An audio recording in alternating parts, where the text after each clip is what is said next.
Disclaimer, I have not reached Platinum once ever since I started playing this game in Operation Health. Watch at your own risk.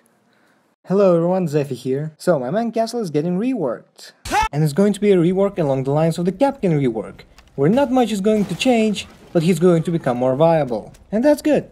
I mean, he is in a good spot right now, but he can be a huge detriment to his own team if played incorrectly. So here's how to play castle without being a liability to your team, in 3 ways. In case you actually want to play castle. You don't have to if you don't want to.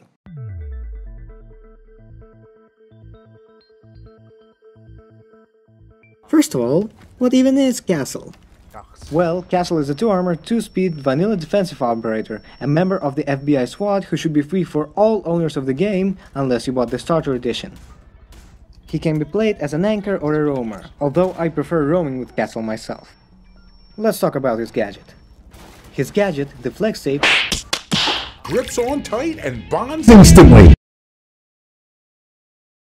Is the same as the regular barricades that all the defenders have access to.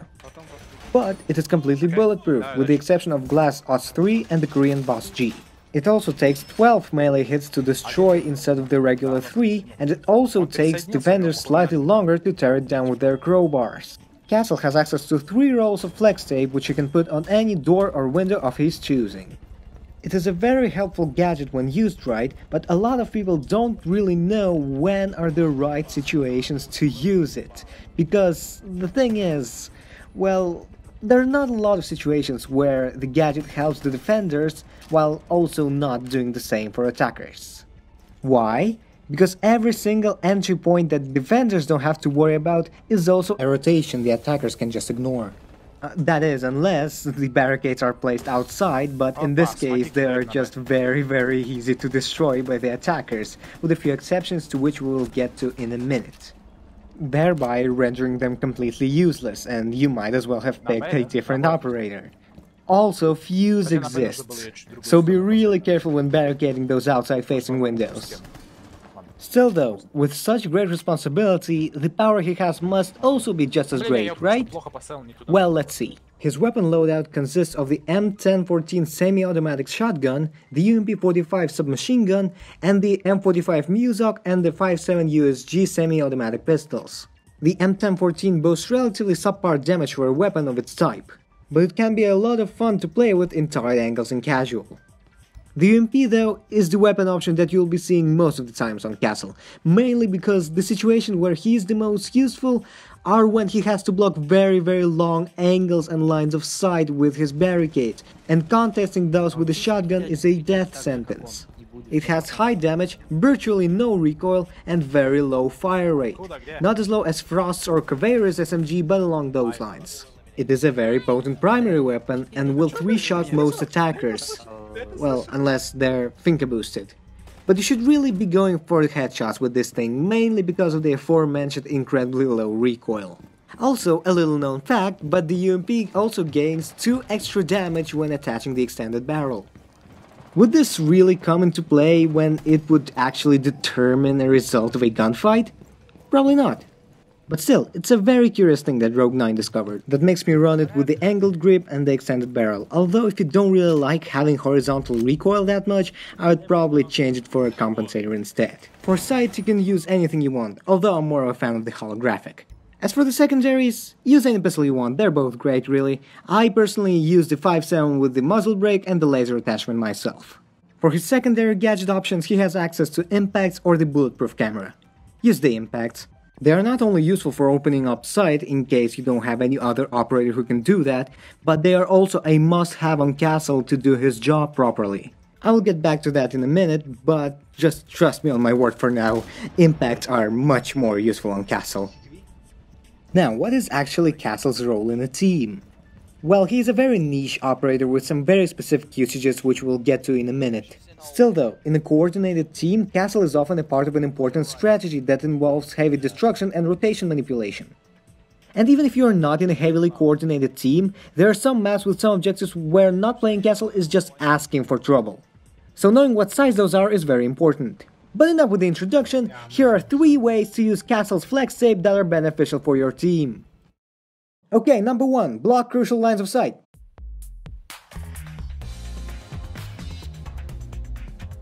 Preferably those where the attackers have the advantage.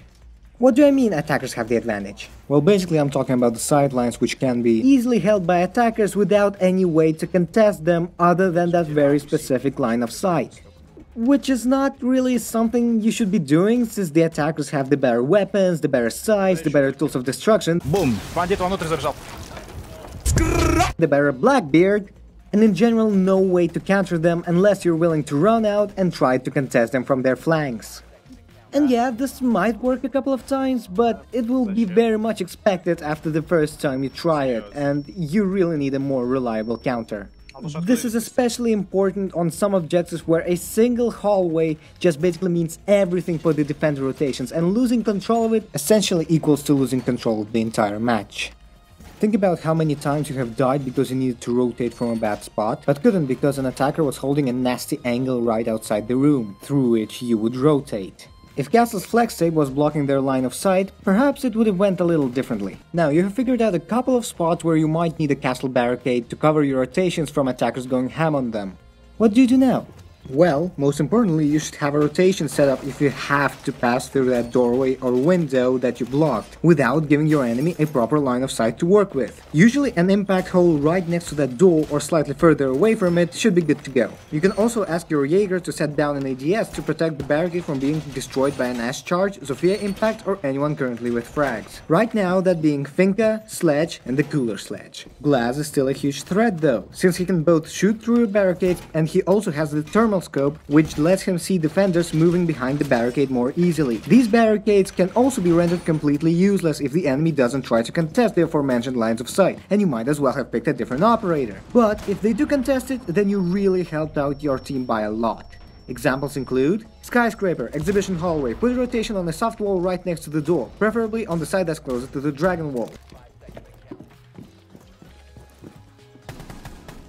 Consulate, Consul's office, put a rotation on the soft wall right next to the door. Alternatively, you can put a rotation in the connector closet, or you can have both, it's completely up to you.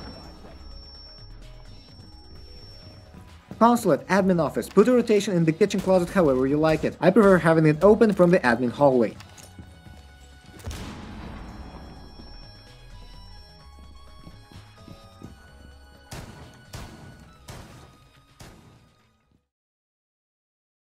Number 2. Blocking attacker convenient entry points.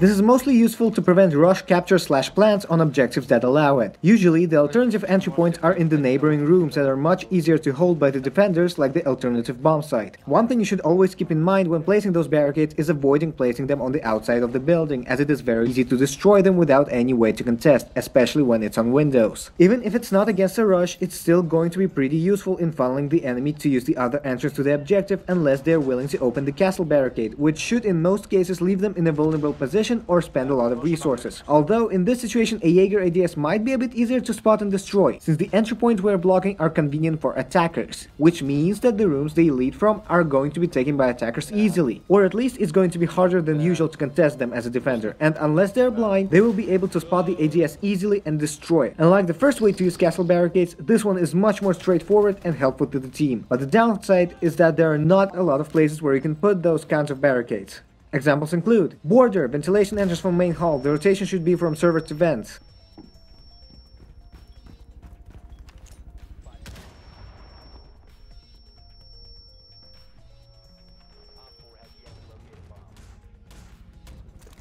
Bank, archives entrance from square skylight, no need for a rotation, but the only entrance left from that side of the room is a window, which is much easier to hold.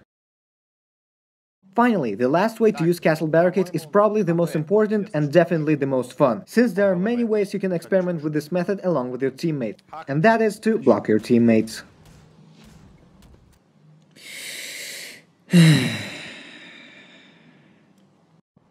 In reality though, the thing you would also like to try out with castle is to make interesting sightlines and murder holes and using your barricades as a way to protect yourself.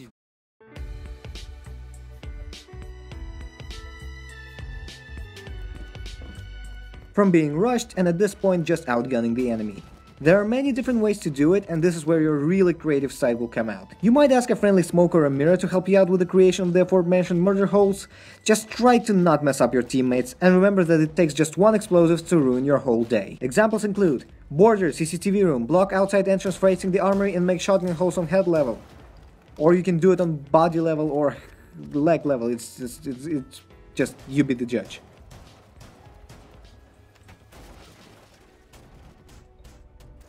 Chalet, west entrance to game room hallway. You can hold the door from blue stairs on crouch level while they can't contest.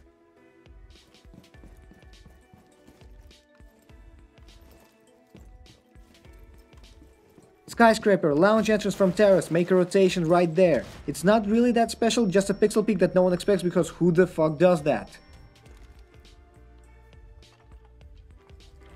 So, now you know how to play Castle efficiently. Should you play him? Entirely up to you, to be completely honest.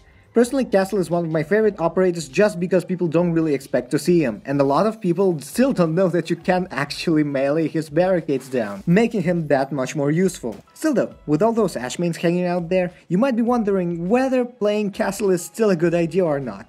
And honestly, go for it, try and experiment. This game is all about strategizing and being several steps ahead. You might invent some really cool strat that only you know about and it catches a lot of people off guard, netting you some really cheeky kills or even winning you rounds. Just please don't block your teammates. And communicate for the love of God. You can also watch Pro League and see how pros use Castle in their games. You might pick up some really interesting strats from them. Good luck you guys, have a nice day.